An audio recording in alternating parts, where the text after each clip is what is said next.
My name is Alan Moore. I was born in Kickham. Well, I was born in the Coombe Hospital, but I lived in 82 Kickham Road in Inchicore. Born in 1966, so I would try to consider myself middle aged, but I'm probably heading now middle aged now into something else. I'm a father of three children, and I'm a grandfather of two. I would have started off in Golden Bridge Convent, which is infamous now, and I moved on then my primary school years went St Michael's School in what was known as Michael's Estate in Inchicore. You look back and kids these days have a totally different education system than the one we had back in the days. Back in the days, corporal punishment was the means by which kids were, how we say, disciplined. It's one way of saying it, but beaten was the actual expression you would have used. That went through all the way through my primary career. It was actually in the year I was leaving. The following year it was dropped. It was abandoned.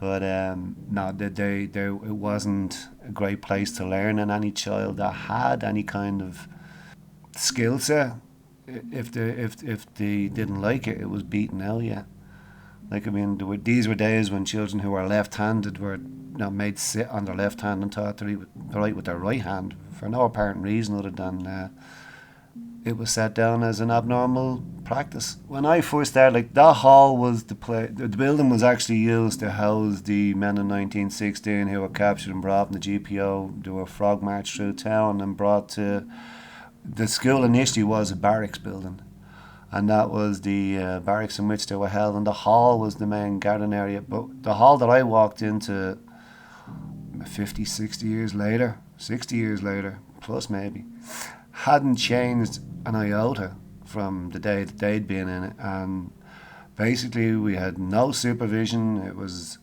like, you gotta remember, there was 12 classes, and each class would have contained between 30 and 40 kids. So you'd 40 or 400, up to 400 children just running wild in the place. It was a scary place where the older kids would think nothing of beating up the younger kids. And if you could see a door open, and many a time I did, you'd run out of the building, run out of the school if you could, and see how far you could get towards home before somebody managed to ship you back in again. What they've done to it, you're looking at it now, and it belies the history of the place. It wasn't, as I say, a great place to be educated. There was a fear factor. I remember we had a day that we all went down there a couple of years ago. All the past pupils that are still alive were invited down to look over the building and look over all roll books. And at first, it was just a lot of people visiting their alma mater, and everybody was talking about the good times and all that. But very, very soon it transpired that there weren't that many good times, and there was a hell of a lot of bad times. And people started sharing their stories, and the more the stories got shared, the darker and darker the sides got. The levels of abuse were just ramped up, and some people came out with stories that would beg a belief. But because they were franked and said by other people, you were left in no doubt as to how true they were. And I remember a lot of people said the best thing they could have done with the building was, I know it was an iconic building for 1916, and the trials, the court marches that were held there for the people who were later executed. But our experience of it, the best thing you could have done with it was running wrecking ball through it and taking it away from any kind of historical reference point, because it was just a horrible regime. Boys and girls were separated at the age of 7, and little boys at the age of 7 were sent off to become men in the eyes of men who thought that the way to turn them into men was to beat them when they got anything wrong, or if they thought they were being for misbehaving. And I remember one case, a child actually being beaten because he was actually behaving too well. And the teacher said, sure, if I don't give you a couple of slaps, the other lads won't like you. So for his good behaviour, he was rewarded by being beaten with a cane. The place was just nonsensical.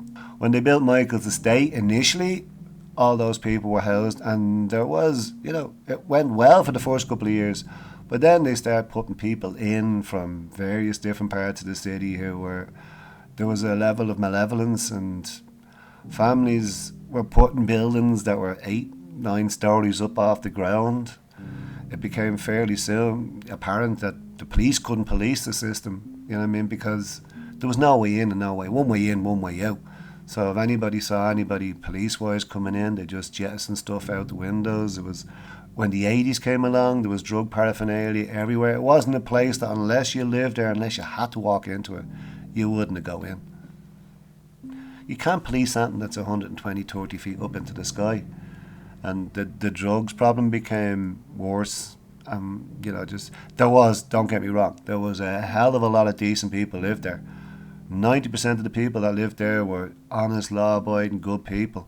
But the 10% just gave the place a name that, in the end, it just couldn't be sustained. And the best thing for it was to get people out of there. So in a funny turn of events, you look back on all the stuff I was talking about in my school life back in the days, but now I actually work in a school as an SNA, and being a male SNA is, we're as rare as rocking horse teeth. You don't find, I only know one other guy who actually is an SNA. It's a female-dominated kind of workplace, but I'm the only SNA who is a male in our school, and I work with a bunch of lads, and to me it's not actually a job at all. I go in there and I have a play day, and I just have so much fun. And of course, there's a few bits and pieces of problems to deal with, but you do that, and you do it more or less standing on your head. It's a joy every day to get up and go in and just do the bits and pieces. And I would have never thought in my school days that I'd ever end up working in a school, because it wasn't a place that I loved. But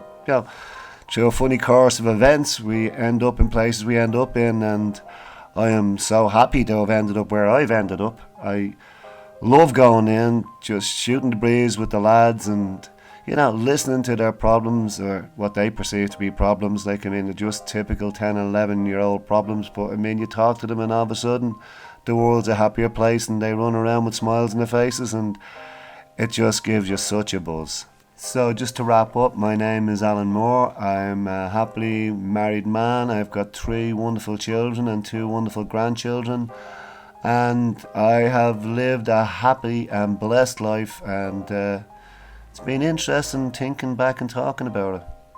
Thanks very much.